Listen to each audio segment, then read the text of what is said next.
और in today class we will learn about the second part of nutrition in plants. और basically इसमें हम पढ़ेंगे हेटेरोट्रॉफ्स के बारे में, हेटेरोट्रॉफिक मोड ऑफ न्यूट्रिशन के बारे में पढ़ेंगे। ठीक है, देखो फर्स्ट पार्ट में हमने ऑटोट्रॉफ्स, फोटोसिंथेसिस इन सब के बारे में पढ़ा था, but what about the other plants which do not prepare their own food?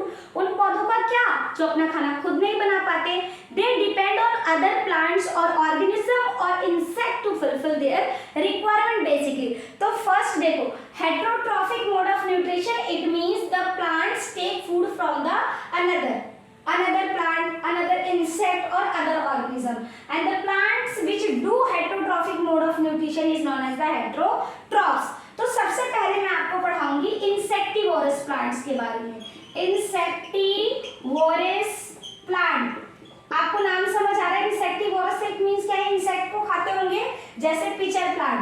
आप पिचर प्लांट्स देखोगे, पिचर की शेप में होता है, इसके ऊपर एक लीड होती है। ठीक है, जैसे इसके अंदर इंसेक्ट आता है, ये जो लीड होती है ये ओपन हो जाती है, खुल जाती है, इसके अंदर इंसेक्ट आपका चला जाता है। जैसे ही अंदर जाता है, हेयर्स होती है, इसके अंदर इंटेंगल हो जाता है, फंस जाता है बिल्कुल, है ना। और फिर ये लीड जो होती है ये क्लोज हो जाती है बिल्कुल अच्छे से, और इसके अंदर से डाइजेस्टिव जूसेस सीक्रेट होते हैं, जिसकी वजह से इंसेक्ट डाइजेस्ट होता है और प्लांट्स अपने सारे रिक्वायरमेंट को फुलफिल करता है। ठीक है, इंसेक्टिवोरस प्लांट्स बेसिकली एग्जांपल आप लिख सकते हो, pitcher plant, Venus fly trap.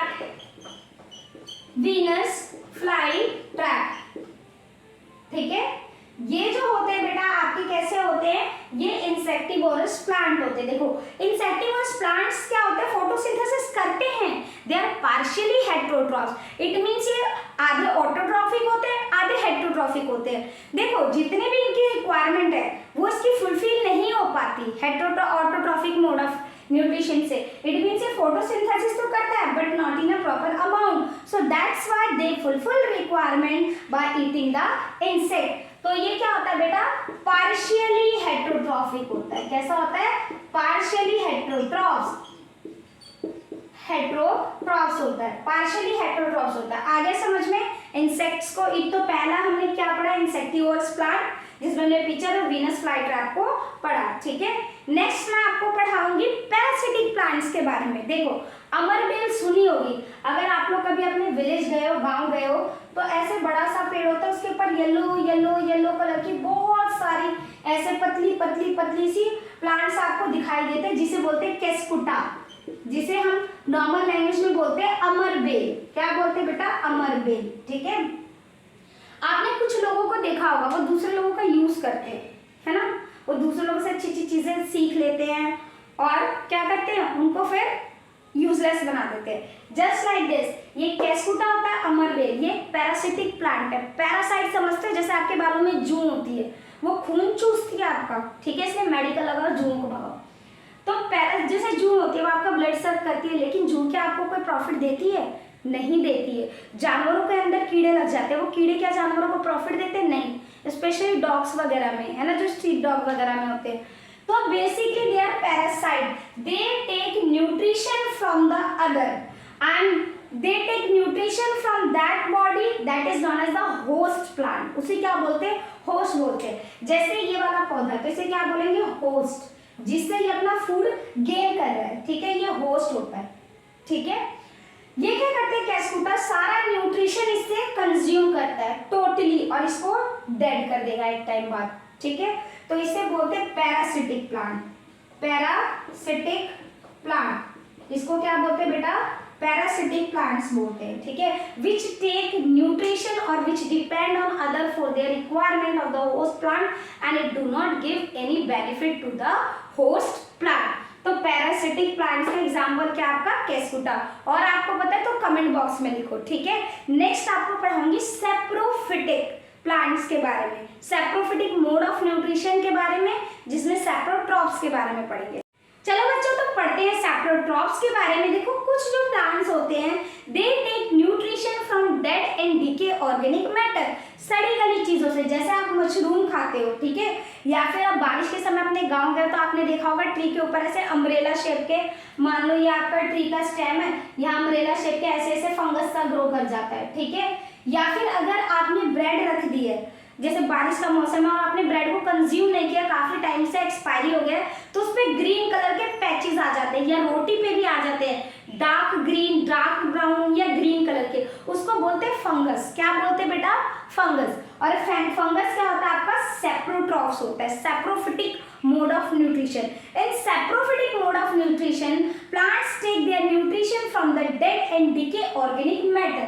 ये किससे अपना खाना कंज्यूम करते हैं? Dead and decaying organic matter, organic matter से अपने फूड को कंज्यूम करते हैं। जो आप मशरूम खाते हैं, मशरूम तो बहुत ही प्रोटीन न्यूट्रिशन से भरा होता है ना, आपको कंज्यूम करना चाहिए, तो वो भी क्या एक सेप्रोट्रॉप्स है। It means mushroom also grow on dead and decay organic matter. I hope आपको समझ आ गया हो। चलो अब पढ़ाते हैं रिप्लेनिशमेंट ऑफ सॉइल। कैसे? देखो सॉइल के अंदर रिप्लेनिशमेंट होता है। अच्छा एक बात बताओ, क्या प्लांट्स को प्रोटीन वगैरह की रिक्वायरमेंट नहीं होती होगी? बताओ। होती होगी ऑब्वियसली। कार्बोहाइड्रेट के अलावा देखो, कार्बोहाइड्रेट का आपका फॉर्मूला क्या होता है? C6H12O6 यानी ग्लूकोज का। इसके अंदर कार्बन भी है, हाइड्रोजन भी है और ऑक्सीजन भी है। ये तीनों मिलके प्रोटीन सिंथेसाइज में काम करते हैं, हेल्प करते। कैसे? देखो बेटा, जो बेसिकली जो प्लांट्स होते हैं वो नाइट्रोजन मेन कंपोनेंट होता है, अमीनो एसिड वो नाइट्रोजन से बनता है, ठीक है, जो प्रोटीन का मेन कंपोनेंट होता है। तो जो प्लांट्स होते हैं वो डायरेक्टली एयर से नाइट्रोजन को नहीं ले सकते, ठीक है। उनके लिए कुछ bacterias which are present in soil and convert them in a soluble form which is utilized by the plant with the help of their root. देखो जो प्लांट्स होते हैं वो डायरेक्टली नाइट्रोजन को नहीं ले सकते, ठीक है, ये सॉल्युबल फॉर्म में लेते हैं, नाइट्रेट की फॉर्म में लेते हैं बेसिकली।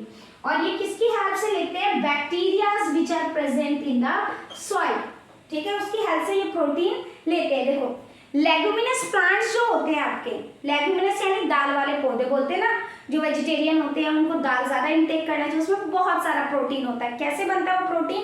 इन बैक्टीरियाज के कारण बनता है, राइजोबियम बैक्टीरिया के कारण बनता है। तो चलो उसको पढ़ते हैं। देखो बच्चों, अभी मैंने आपको बताया कि कैसे जो प्लांट्स होते हैं नाइट्रोजन को डायरेक्टली इंटेक नहीं करते, सॉल्युबल फॉर्म में इंटेक करते हैं। देखो कैसे? सपोज ये प्लांट्स की क्या है बेटा? रूट्स है, ठीक है। यहाँ पे कुछ बैक्टीरियाज होते हैं, जितने भी आपके दाल वाले पौधे होते हैं जैसे चना, मूंग दाल, मसूर दाल, अरहर दाल, मटर, ये सारे क्या होते हैं? प्रोटीन रिच होते हैं, इनमें बहुत सारा प्रोटीन होता है। तो एक्चुअली में क्यों होता है? क्योंकि इनके रूट्स में एक बैक्टीरिया पाया जाता है, राइजोबियम, राइजोबियम, ठीक है। ये नाइट्रोजन फिक्सेशन का काम करता है। क्या करता है? नाइट्रोजन को कन्वर्ट करता है सॉल्युबल फॉर्म में। किस फॉर्म में कन्वर्ट करता है बेटा? सॉल्युबल फॉर्म में कन्वर्ट करता है, जिससे इन प्लांट्स में प्रोटीन बहुत अच्छे से बनता है और हम उनको वेजिटेरियन बहुत अच्छे से कंज्यूम कर पाते हैं। अच्छा एक बात बताओ, क्यों करेगा ये? Sharing is caring, yes sharing is caring, benefit के लिए, है ना। आजकल की दुनिया मतलब ये, आप मेरा भला करो तो मैं भी आपका भला करूंगी, है ना। तो बेटा बेसिकली देखो, मैं अपने लिए नहीं ना, आपके लिए कह रही हूँ, जनरल टर्म कह रही हूँ कि देखो रूट में राइजोबियम है, तो ये रूट क्या कर रहा है? इसको रहने के लिए शेल्टर दे रहा है, ठीक है, इसको रहने की जगह दे रहा है। उसके बदले में ये राइजोबियम क्या कर रहा है? नाइट्रोजन को फिक्स कर रहा है, यानी इसको सॉल्युबल फॉर्म में कर रहा है ताकि प्रोटीन बन सके, प्रोटीन सिंथेसाइज में हेल्प कर रहा है इस नाइट्रोजन से। तो एक दूसरे की हेल्प कर रहे हैं ना, शेयरिंग इज केयरिंग कर रहे हैं, तो इसको बोलते हैं सिम्बायोटिक रिलेशनशिप। और इसको जो इस तरीके के शेयरिंग वाला काम करते हैं सिम्बायोन्ट्स बोलते हैं। आगे समझ में? सिम्बायोटिक रिलेशनशिप या सिम्बायोसिस, ये भी एक हेटेरोट्रॉफिक मोड ऑफ न्यूट्रिशन का एग्जांपल है। इसके अलावा एक और आपको एग्जांपल बताती हूँ लाइकेन के बारे में, जो मसाले वगैरह में यूज होता है, जिसे लिचिन कई लोग बोलते हैं, मैं लाइकेन बोलती हूँ, सबकी अपनी अपनी प्रोनाउंसिएशन होती है बेटा। ये मसाले में यूज होता है बेसिकली, जो आपके मुस्लिम्स लोग जो होते हैं, जो पुलाव वगैरह बनाते हैं उसमें यूज करते हैं इस लाइकेन का, और शेफ वगैरह, हाई शेफ वगैरह होते हैं वो इस चीज का यूज करते हैं। ये आप जैसे ही पानी में डालोगे ना, ये एक्सपैंड हो जाता है, बिल्कुल सर्कल में आ जाता है और दिखने में छोटा सा होता है। आप किसी भी मसाले की दुकान में जाकर इसको ले सकते हो। लाइकेन कैसे बनता है? देखो इसमें दो चीज होती है, एक होता है एल्गी या एल्गा और दूसरा होता है फंगस, ये दोनों मिलकर बनाते हैं। Sharing is caring. देखो एल्गी जो होता है उसके अंदर ग्रीन पिगमेंट होता है, तो ये क्या करेगा भाई? क्या करेगा, इसको फोटोसिंथेसिस करेगा, फूड देगा, और फंगस इसको क्या करता है, रहने के लिए शेल्टर देता है। ये क्या करता है, इसको शेल्टर प्रोवाइड करता है, ठीक है। और ये फोटोसिंथेसिस करता है, तो ये इसको खाना दे रहा है, इसको रहने की जगह दे रहा है। दोनों के अंदर क्या रिलेशनशिप है, गिव एंड टेक। तो इसलिए ये भी क्या है, सिम्बायोटिक का एग्जाम्पल है, ठीक है। तो आप भी सबकी मदद करो तो भगवान आपकी भी मदद करेंगे, ठीक है। तो हमने 4 पढ़े हेटेरोट्रॉफिक मोड ऑफ न्यूट्रिशन। पहला हमने इंसेक्टिवोरस, देन पैरासिटिक, फिर सैप्रोफिटिक, देन सिम्बायोसिस। देखो बेटा, जैसे हम दाल वगैरह वाले पौधे लगाते हैं या फिर अदर प्लांट्स लगाते हैं, जब उनको अपरूटेड हार्वेस्ट कर लिया जाता है तो सॉइल के अंदर न्यूट्रिशन की कमी हो जाती है। तो आपने सुना होगा कि फार्मर फर्टिलाइजर्स और मैन्योर ऐड करते हैं। Manure is the good option, ठीक है। लेकिन अगर इंस्टेंट रिजल्ट चाहिए तो फर्टिलाइजर्स स्पेसिफिक होते हैं। जैसे फास्फोरस की कमी है सॉइल के अंदर तो फास्फोरस वाला फर्टिलाइजर आएगा, नाइट्रोजन की कमी है तो नाइट्रोजन वाला फर्टिलाइजर ऐड होगा, और अपनी क्रॉप को और अपनी सॉइल को रिप्लेनिशमेंट कर सकते हैं और गुड क्रॉप्स यील्ड कर सकते हैं, ठीक है। आई होप आज को बेटा आपका चैप्टर अच्छे से समझ आ गया। अगर समझ आता है तो प्लीज मेरे चैनल को लाइक और सब्सक्राइब करो।